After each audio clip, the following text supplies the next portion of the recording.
গল্পের radio by পুবালি চ্যানেলের আজকের নিবেদন উপেন্দ্র কিশোর রায়চৌধুরীর লেখা মজার একটি গল্প, বুদ্ধুর বাপ। এক যে ছিল বুড়ো চাষি, তার নাম ছিল বুদ্ধুর বাপ। বুদ্ধুর বাপের ক্ষেতে ধান পেকেছে, আর দলে দলে বাবুই এসে সেই ধান খেয়ে ফেলছে। বুদ্ধুর বাপ ঠকঠকি বানিয়ে তাই দিয়ে বাবুই তাড়াতে যায়, কিন্তু ঠকঠকির শব্দ শুনেও বাবুই পালায় না। তখন সে রেগে মেগে বললে, বেটারা, এবার যদি ধরতে পারি তাহলে ইড়িমিড়ি কিরি বাঁধন দেখিয়ে দেব। ইড়িমিড়ি কিরি বাঁধন বলে কোনো একটা জিনিস নেই। বুদ্ধুর বাপ আর কোনো ভয়ানক গাল খুঁজে না পেয়ে ওই কথা বলে। রোজই বাবুই আসে, রোজই বুদ্ধুর বাপ তাদের তাড়াতে না পেরে বলে, ইড়িমিড়ি কিরি বাঁধন দেখিয়ে দেব। এর মধ্যে একদিন হয়েছে কি, একটা মস্ত বাঘ রাত্রে এসে বুদ্ধুর বাপের ক্ষেতের ভিতর ঘুমিয়েছিল।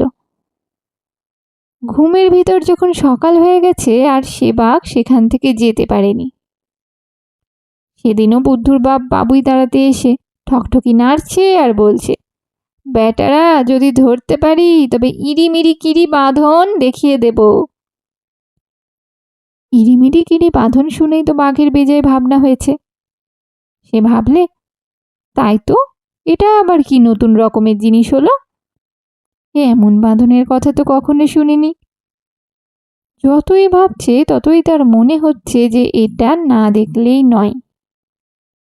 তাই সে আস্তে আস্তে ধানের ক্ষেতের ভিতর থেকে বেরিয়ে এসে বুদ্ধুর বাপকে ডেকে বললে, ভাই, একটা কথা আছে। বাঘ দেখে বুদ্ধুর বাপ যে কি ভয় পেল তা কি বলবো। কিন্তু সে ভারী বুদ্ধিমান লোক ছিল। সে তখনই সামলে গেল, বাঘ কিচ্ছু টের পেল না। বুদ্ধুর বাপ বাঘকে বললে, কি কথা ভাই? বাঘ বললে, ওই যে তুমি কি বলছো, কিরিমিরি বাঁধন নাকি, সেইটা আমাকে একটিবার দেখাতে হচ্ছে। বুদ্ধুর বাপ বললে, সে তো ভাই অমনি দেখানো যায় না, তাতে ঢের জিনিসপত্র লাগে। বাঘ বললে, আমি সব জিনিস এনে দিচ্ছি, আমাকে সেটা না দেখালে হবে না। বুদ্ধুর বাপ বললে, আচ্ছা, তুমি আগে জিনিস আনো, তারপর আমি দেখাবো। বাঘ বললে, কি জিনিস চাই?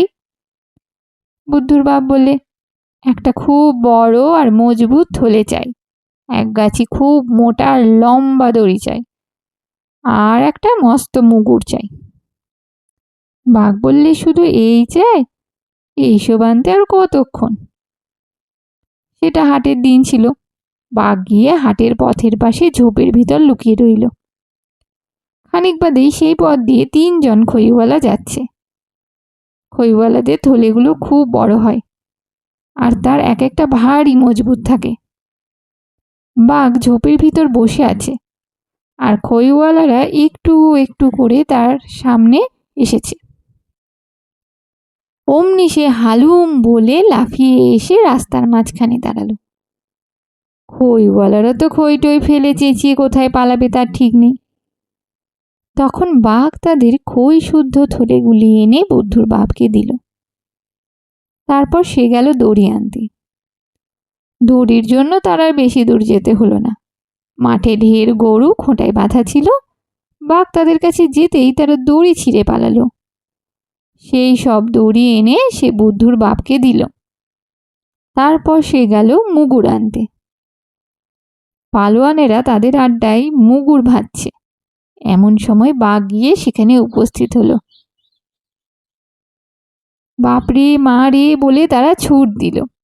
তখন বাঘ তাদের বড় মুগুরটা মুখে করে বুদ্ধুর বাপকে বললে, তোমার জিনিস তো এনেছি, এখন সেটাকে দেখাও।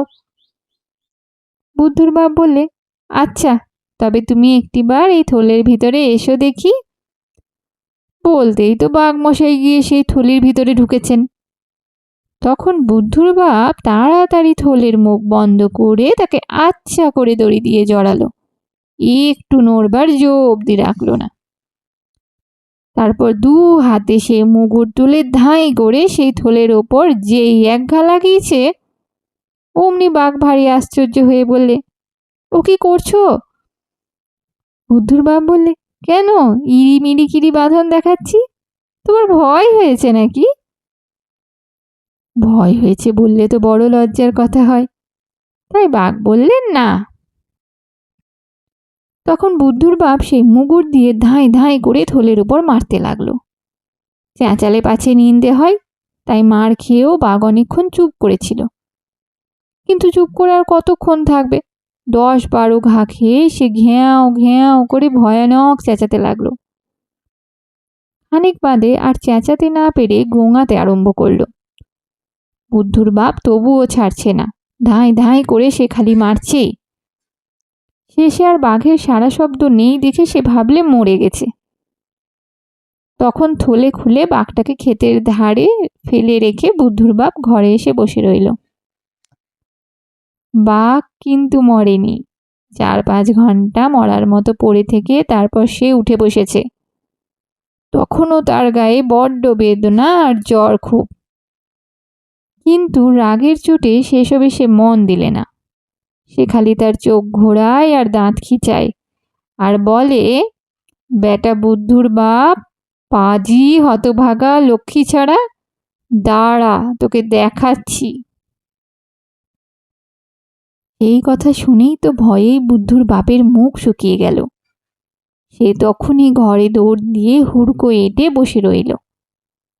3 দিন আর ঘর থেকে বেরোলো না। বাঘ সেই 3 দিন বুদ্ধুর বাপের ঘরের চারধারে ঘুরে বেড়ালো আর তাকে গালি দিল। তারপর করেছে কি, দরজার কাছে এসে খুব ভালো মানুষের মতন করে বলছে, আমাকে একটু আগুন দেবে দাদা, তামাক খাবো। বুদ্ধুর বাপ দেখলে কথাগুলি মানুষের মতো, কিন্তু গলার আওয়াজটা বাঘের মতো। তখন সে ভাবলে, আগুন দেবার আগে একবার ভালো করে দেখে নিতে হবে।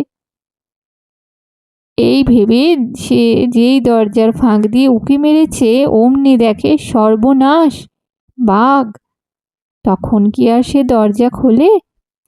সে কোঁকাতে কোঁকাতে বললে, ভাই, বড্ড জ্বর হয়েছে, দোর খুলতে পারবো না, তুমি দরজার নিচ দিয়ে তোমার লাঠি গাছটা ঢুকিয়ে দাও, আমি তাতে আগুন বেঁধে দিচ্ছি। বাঘ লাঠি কোথায় পাবে? সে তার লেজটা দরজার নিচ দিয়ে ঢুকিয়ে দিল। অমনি বুদ্ধুর বাপ বটি দিয়ে খ্যাচ করে সেই লেজ কেটে ফেললে। বাঘ তখন ঘেঁয়াও বলে বুদ্ধুর বাপের চালের সমান উঁচু লাফ দিল। তারপর একটুখানি লেজ যা ছিল তাই গুটিয়ে চেঁচাতে চেঁচাতে ছুটে পালালো। তাতে কিন্তু বুদ্ধুর বাপের ভয় গেল না। সে বেশ বুঝতে পারলো যে এরপর সব বাঘ মিলে তাকে মারতে আসবে।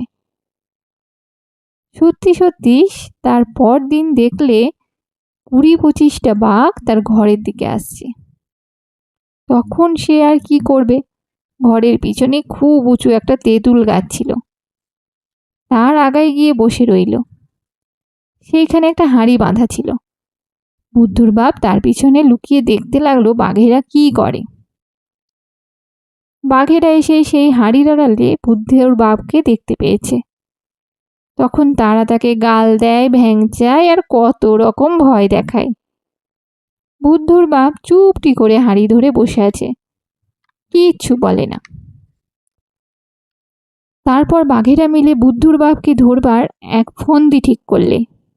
তাদের মধ্যে যার খুব বুদ্ধি ছিল সে বললে, আমাদের মধ্যে যে সকলের বড় সে মাটিতে গুড়ি মেরে বসবে, তার চেয়ে যে ছোট সে তার ঘাড়ে উঠবে, তার চেয়ে যে ছোট সে আবার তার ঘাড়ে উঠবে, চলো এমনি করে উঁচু হয়ে আমরা ওই হতভাগাকে ধরে খাবো। তাদের মধ্যে সকলের বড় ছিল সেই ঠ্যাঙা খেকো লেজ কাটা বাঘটা। তার লেজের ঘা তখনও শুকায়নি বলে সে বসতে পারল না। বসতে গেলেই তার বড্ড লাগতো, কিন্তু না বসলেও তো চলবে না, যেমন করেই হোক বসতে হবে। এমন সময় একটি গর্ত দেখতে পেয়ে সে সেই গর্তের ভিতরে লেজটুকু ঢুকিয়ে কোনো মতে বসল। তারপর অন্য বাঘেরা এক একজন করে তার পিঠে উঠতে লাগলো। এমনি করে বাঘের পিঠে বাঘ উঠে দেখতে দেখতে তারা প্রায় বুদ্ধুর বাপের সমান উঁচু হয়ে গেল। আর একটু উঁচু হলেই তাকে ধরে ফেলবে। বুদ্ধুর বাপ বলছে, যা হয় হবে, একবার শেষ এক ঘা মেরেই নি। এই বলে সে হাঁড়িটি খুলে হাতে নিয়ে বসেছে। সেই হাঁড়ি সকলের উপরকার বাঘটার মাথায় ভাঙবে। এমন সময় ভারী একটা মজা হয়েছে। যে গর্তে সেই লেজ কাটা বাঘ তার লেজ ঢুকিয়েছিল, সেই গর্তটা ছিল কাঁকড়ার। কাঁকড়া কাটা লেজের গন্ধ পেয়ে আস্তে আস্তে এসে তার দুই দাঁড়া দিয়ে তাতে চিমটি লাগিয়েছে। চিমটি খেয়ে বেড়ে বাঘ বললে, উহু, ঘ্যাও, হালুম। আরে উপরেও বুদ্ধুর বাপ, নিচেও বুদ্ধুর বাপ। বলতে বলতেই তো সে লাফিয়ে উঠল আর তার পিঠের বাঘগুলি জড়াজড়ি করে ধূপ ধাপ শব্দে মাটিতে পড়ে গেল। ঠিক সেই সময়ে বুদ্ধুর বাপও লেজ কাটা বাঘের পিঠে হাঁড়ি আছড়ে ফেলে বললে, ধর ধর, ভিড়ে বেটার ঘাড়ে ধর। এরপর কি আর বাঘের দল সেখানে দাঁড়ায়? তারা লেজ গুটিয়ে কান খাড়া করে যে যেখান দিয়ে পারল ছুটে পালালো। আর কোনোদিন তারা বুদ্ধুর বাপের বাড়ির কাছেও এলো না। গল্পের রেডিও বাই পুবালি চ্যানেলে আপনারা শুনছিলেন উপেন্দ্র কিশোর রায়চৌধুরীর লেখা মজার একটি গল্প, বুদ্ধুর বাপ। গল্প পাঠ ভালো লাগলে লাইক করে শেয়ার করে দেবেন, সাবস্ক্রাইব করে চ্যানেলের পাশে থাকবেন। ফিরে আসবো খুব তাড়াতাড়ি নতুন আরেকটি গল্প নিয়ে।